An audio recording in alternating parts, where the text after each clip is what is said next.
السلام علیکم پیارے بچوں، یہ کہانی ہے ایک ایسے خاندان کی جو گیس کی کمی کی وجہ سے ہر روز مشکلات کا سامنا کرتا ہے۔ ایک گھر میں امی، ابو اور ان کی دو بیٹیاں رہتی تھیں، حنان اور ہادیہ۔ گھر سادہ تھا مگر اس میں محبت بہت تھی۔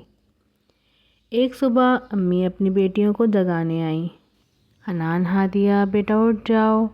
حنان، ہادیہ نیند میں تھیں مگر اٹھنا نہیں چاہتی تھیں۔ امی نے پیار سے انہیں اٹھایا۔ جب سب جاگ گئے تو امی ناشتہ بنانے کے لیے کچن میں گئیں۔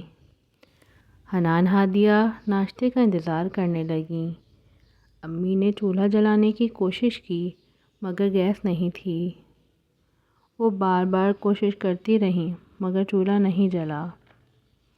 بچیاں پریشان ہو کر پوچھنے لگیں، ناشتہ کب بنے گا؟ امی نے نرمی سے جواب دیا، بیٹا تھوڑی دیر۔ اسی دوران ابو بھی آ گئے اور انہیں بھی پتہ چلا کہ گیس نہیں ہے۔ ابو کو بہت غصہ آیا اور وہ پریشان ہو گئے۔ پھر امی صحن میں گئیں اور لکڑیوں کا چولہا بنانے لگیں۔ دھواں بہت زیادہ تھا، بچیاں کھانسی کرنے لگیں۔ حنان باہر گلی میں گئی تو پتہ چلا کہ سب گھروں میں یہی مسئلہ ہے۔ گھر واپس آ کر سب خاموش اور اداس بیٹھ گئے۔ امی نے اپنی بیٹیوں کو سمجھایا کہ ہر کسی کی زندگی ایک جیسی نہیں ہوتی۔ رات ہوئی تو سب بھوکے ہی سو گئے۔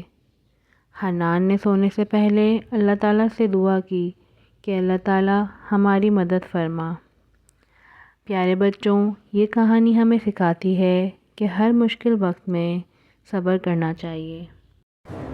Thank you for watching. Please like, share or subscribe. Thank you. Bye bye.